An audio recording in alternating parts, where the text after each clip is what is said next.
क्या आपने कभी महसूस किया है कि इस दुनिया में असल में कोई किसी का नहीं है? ये सुनने में थोड़ा कड़वा और शायद अकेलापन महसूस कराने वाला सच लग सकता है, लेकिन भगवद गीता का ये सबसे गहरा और ज़रूरी सबक है। हर आत्मा इस दुनिया में अकेली आती है और अपने कर्मों का हिसाब लेकर अकेली ही जाती है। हम जिंदगी भर रिश्ते बनाते हैं, दोस्त बनाते हैं, परिवार के साथ रहते हैं और हमें लगता है कि ये लोग हमेशा हमारे साथ रहेंगे, हमारी हर मुश्किल में हमारा हाथ थामेंगे। लेकिन गीता हमें याद दिलाती है कि ये सबसे बड़ा भ्रम है, एक मोह है। इस दुनिया में कोई भी, यहाँ तक कि हमारा अपना शरीर भी स्थायी नहीं है। हमारी जिंदगी भी उस कुरुक्षेत्र के मैदान की तरह है जहाँ हर कोई अपनी अपनी लड़ाई लड़ रहा है। ये लड़ाई सिर्फ बाहर नहीं, हमारे अंदर भी चलती है।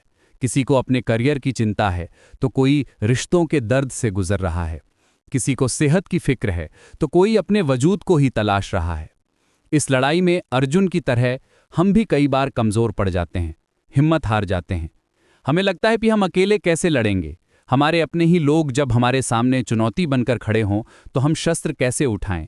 हम दूसरों से सहारे की, सहानुभूति की उम्मीद करते हैं। लेकिन यहीं पर गीता का सबसे शक्तिशाली संदेश आता है, कर्मण्यवाधिकारस्ते मां फलेषु कदाचना। यानी तुम्हारा अधिकार सिर्फ और सिर्फ कर्म करने पर है, उसके फल पर कभी नहीं। ये एक लाइन हमें आत्मनिर्भरता का सबसे बड़ा पाठ सिखाती है। आपका काम है अपना कर्म करना, अपनी लड़ाई पूरी हिम्मत से लड़ना।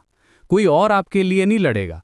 लोग आपको सलाह दे सकते हैं, हमदर्दी जता सकते हैं, लेकिन जब असली परीक्षा की घड़ी आती है, जब आपको कोई फैसला लेना होता है, तो उस वक्त इंसान को अपने ही कदमों पर खड़ा होना पड़ता है।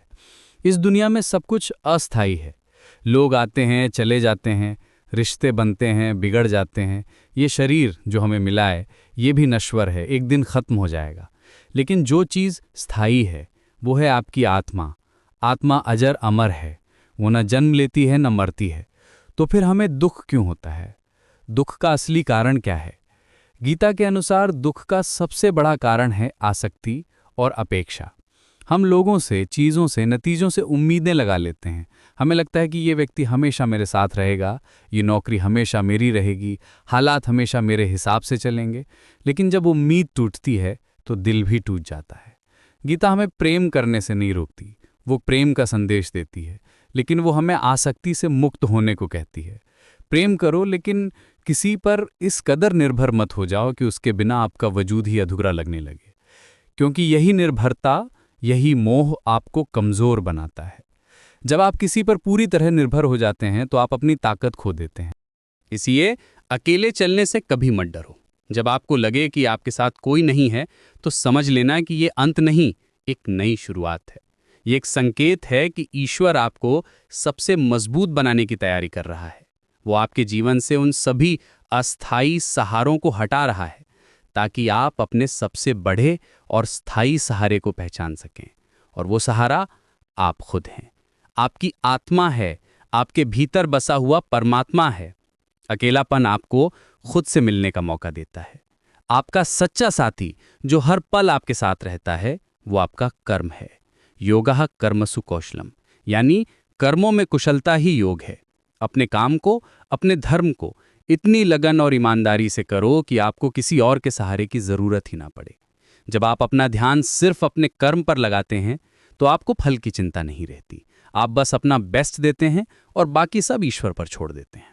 यही समर्पण आपको आत्मविश्वास से भर देता है, जो किसी भी बाहरी ताकत से कहीं ज़्यादा शक्तिशाली है। आत्मविश्वास ही आपकी असली शक्ति है। ये विश्वास कि आप अकेले नहीं हैं, आपके अंदर वो दैवीय शक्ति, वो परमात्मा का अंश मौजूद है जो पूरी सृष्टि को चलाता है। जब यह एहसास आपके अंदर गहरा हो जाता है तो दुनिया का हर डर छोटा लगने लगता है। आप मुश्किलों से भागते नहीं, उनका सामना करते हैं। आप ये जानते हैं कि हर चुनौती आपको कुछ सिखाने आई है, आपको और बेहतर और मजबूत बनाने आई है। तो अगली बार जब आपको अकेलापन महसूस हो, जब लगे कि सब रास्ते बंद हो गए हैं, तो निराश मत होना। इसे एक मौके की तरह देखना। ये एक इशारा है कि अब आपको अपने पैरों पर खड़ा होना है, अपनी असली ताकत को पहचानना है। ईश्वर आपको कमज़ोर नहीं बल्कि अजेय बना रहा है। वो चाहता है कि आप अपनी अंदरूनी शक्ति को पहचानें और उस पर भरोसा करें। याद रखिए, जिस दिन आपने अपने दम पर जीना सीख लिया, जिस दिन आपने बाहरी सहारों के बिना खुश रहना सीख लिया, उस दिन दुनिया की कोई भी ताकत आपको रोक नहीं पाएगी। आप अजेय हो जाएंगे, क्योंकि तब आप इस परम सत्य को जान जाएंगे कि आप कभी अकेले थे ही नहीं। आपके साथ आपका कर्म था, आपका आत्मविश्वास था और आपके भीतर बैठा हुआ ईश्वर था। और ये साथ शाश्वत है, ये हमेशा आपके साथ रहने वाला।